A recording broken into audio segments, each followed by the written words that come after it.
السلام عليكم ومرحبا بكم في هذا الفيديو اللي غادي يكون عباره على وصفه ديال شنيك وكرواسه بعجين واحد.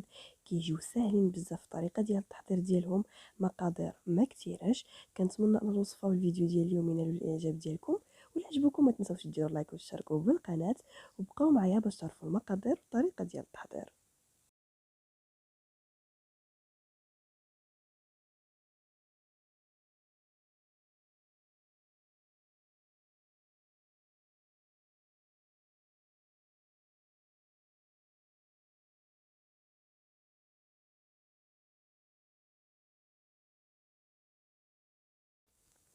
اذا على بركه الله، اول حاجه عندي 600 غرام ديال الدقيق الابيض او الفورس، ما يعادل 6 ديال الكيسان بقيس ديال كاس العنبه.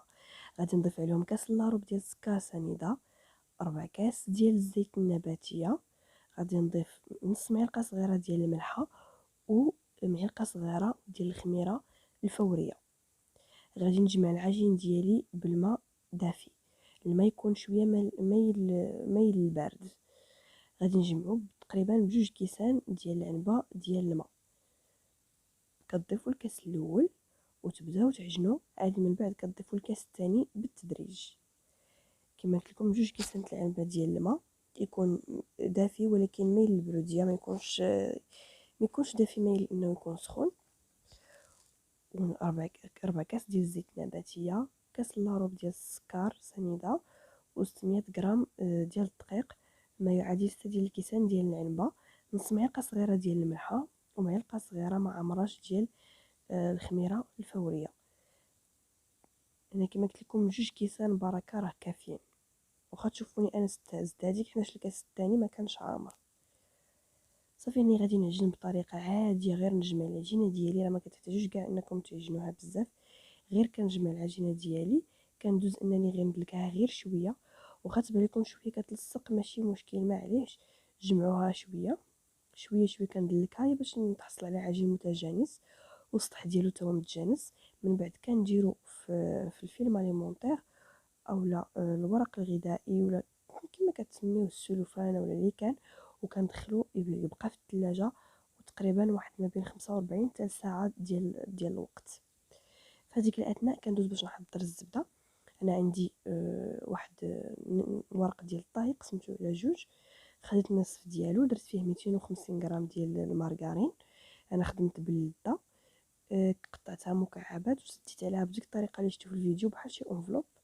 وكنبدا انني كنسرح ديك الزبده حتى كتعطيني واحد المستطيل اللي مساوي في الشكل ديالو، وغادي نخليها على جنب حتى نخرج العجينه ديالي من الثلاجه. هذه الطريقه هذه كتخلي ان الزبده تجينا موزعه في العجين ديالنا، وما تجيناش الزبده في كل طرف، كتجي العجينه مقاده. صافي هنا من بعد ما دازت ساعه على العجينه في الثلاجه، جبدتها. ضروري ما ترشوا بالدقيق، ضروري ومؤكد باش كتفاداو ان العجينه ديالكم تلصق لكم في السطح فوقاش تخدموا.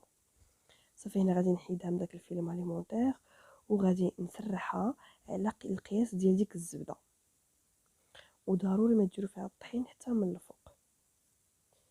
غادي ما كما تشوفوا غنسرحها على حسب القياس ديال الزبده.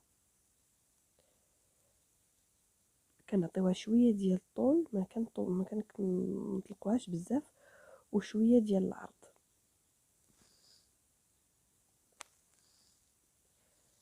هانتوما كناخذها كنشوف ان العبار ديالها واش يكون مناسب او لا. هذيك يعني من بعد فاش كنديروا الزبده كنعاودوا اننا نورقوها، نخشيوها في الثلاجه لواحد نص ساعه، ومن بعد كنجبدوها كتكون واجده اننا نخدموا بها. انا صافي كنحيد داك الورق ديالي كما شفتوا رجاني هو هذاك في القياس ديالو مع العجينه. كنقلبوه ونحيدوا ليه داك البابل كويسون، وكنجيبوا العجينه وكنسدوا عليها من الجوانب. حاولوا انكم تسدوا عليها هنايا مزيان، ضغطوا مزيان، وكنقلب العجينه وكنبدا كنطلقها وانا كنضغط بالمدلك. هانتوما غتشوفوا الطريقه كيفاش. وهنايا تاكدوا مزيان بانها راه كاين تحتها الدقيق، باش ماشي تمشيو تطلقوها وتلصق لكم، يعني ديك الساعه تولي صعيبه انكم تجمعوها. صافي هنا كنبدا كنطلق العجين ديالي وانا كنورك. بالنسبه للسمك كيكون سمك متوسط، ما هو رقيق ما هو غليظ. كنطلقها وكنتنيها على 3 اولا حتى على 4. اللي نتوما واش حبيتو، انا كنطلقها على كنطويها على 3.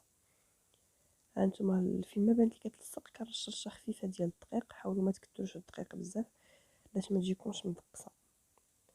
صافي هنايا من بعد غادي نطويها كما غادي تشوفوا على 3، وكما قلت لكم ممكن حتى على 4 اللي بغيتو.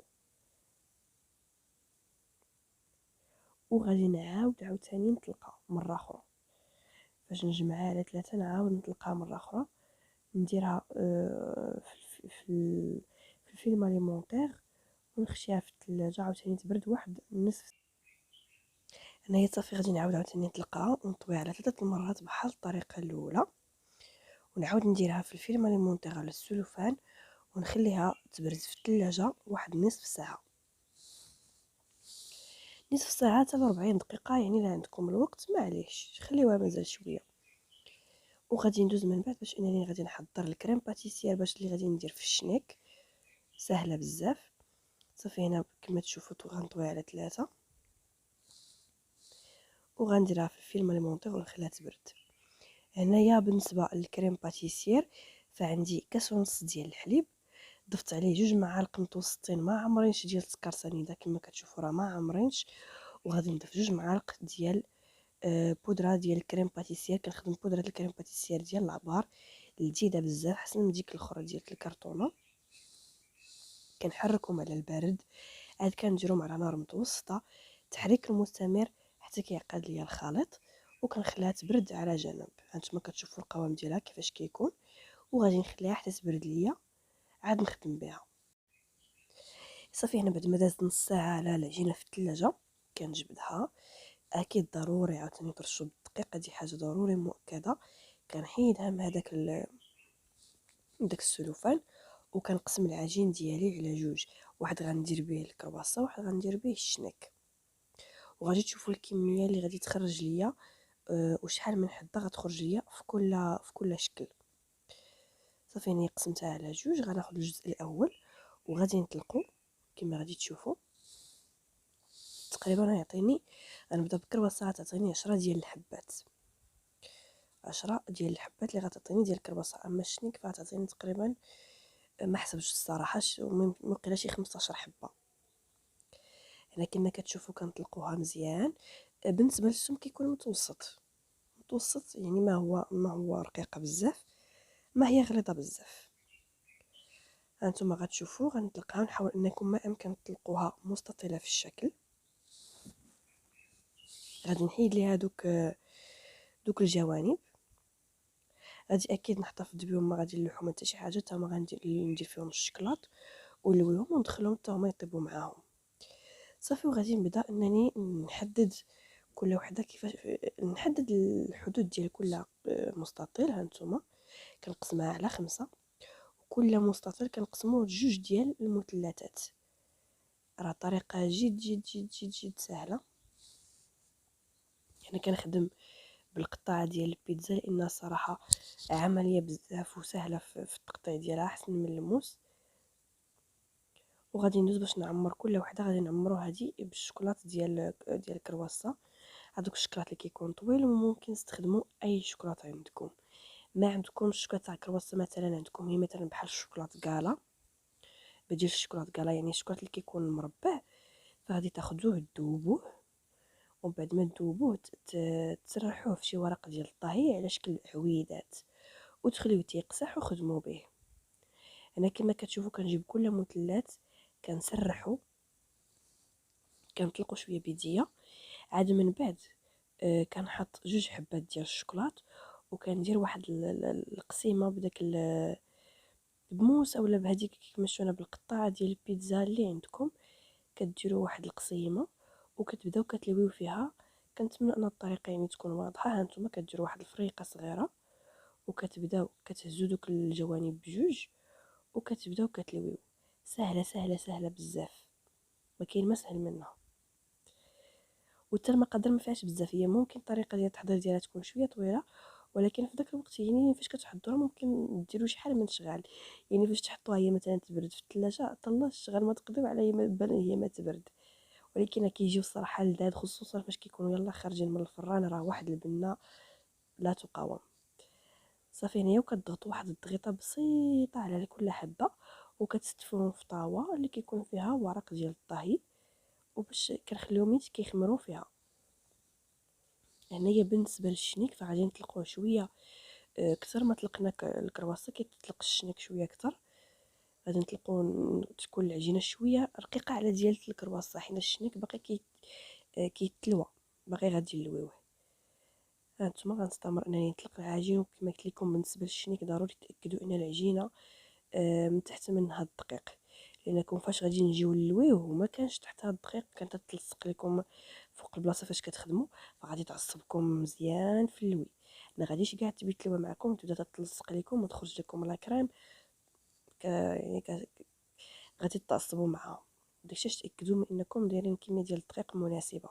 انا كنجيب ديك الكريمه كتكون بردات، كنسرحها فوق العجينه ديالي مزيان، وحاولوا الاطراف ما توصلهمش بزاف باش ما تبداش كتخرج لكم منهم.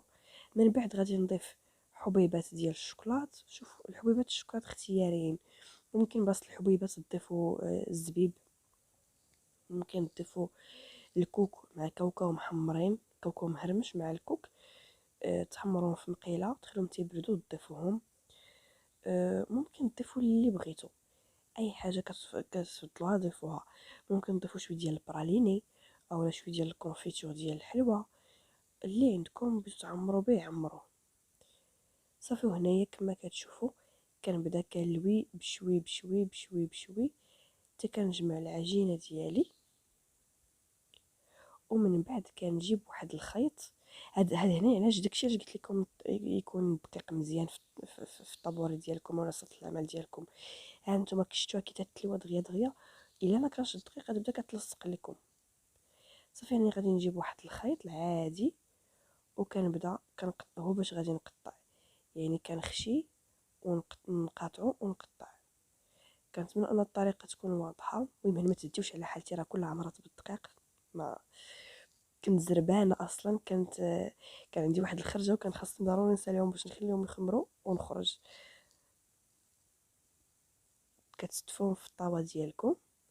وبالنسبه للسمك فراه اختياري، قطعوهم غلاظ، قطعوهم رقاق، قطعوهم متوسطين في الحجم. انا هنا شفتو تقريبا السمك ديالي كيفاش درتهم. صافي من بعد هنايا ما استفتهم كديروا واحد البلاستيكه في يديكم وكتبداو كتضغطوا على داك الشنيك باش يهبط شويه. اكيد ما غاديش نخليوهم مقبب هكاك. صافي وكتخليوهم يخمروا. انا الغلط اللي درت انني كما قلت لكم كنت خارجه فخليتهم يخمروا بزاف. نتوما ساعه ما تفوتوهاش لهم في الخميره، برك عليهم غير ساعه. انا خليتهم، انا خرجت تقريبا شي 3 ديال السوايع، دونك راه فاتوا في الخميره بزاف. نتوما ما تخليوهمش يخمروا. شفتوا انا كيخمروا ليا بزاف، للاسف انا كنت عامل دغيا غنرجع مي ما رجعتش دغيا. دونك كما قلت لكم خليهم غطيوهم بشي زويف يكون نقي وخليوهم واحد الساعه بارك عليهم، اولا خشيوهم وسط الفران سدوا عليهم في الفران وخليهم يخمروا وسط الفران سويعات لما كان باركه. خصوصا ان دابا الحال بدا تيسخن اولا اصلا الحال سخون، فما نكثروش لهم الخميره بزاف. بالنسبه للطريقه ديال الطياب انا هنا بعدا كندهنهم بصفر ديال البيضه مخلط مع شويه ديال الحليب، واحد 2 معالق كبار ديال الحليب مع صفر بيضه.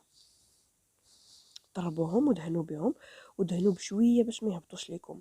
بالنسبه للطريقه ديال الطياب فكنطيبهم فرن كهربائي مسخن مزيان من قبل، تنطيبهم على 200 درجه شاعله عليهم من الفوق والتحت، وكنحطهم في اول رف من التحت، ماشي مباشره مع هذوك في الرف كاع التحتاني، لا، غير اول رف فين تتخشى الطاوه من التحت. نتمنى انكم تكونوا فهمتوني.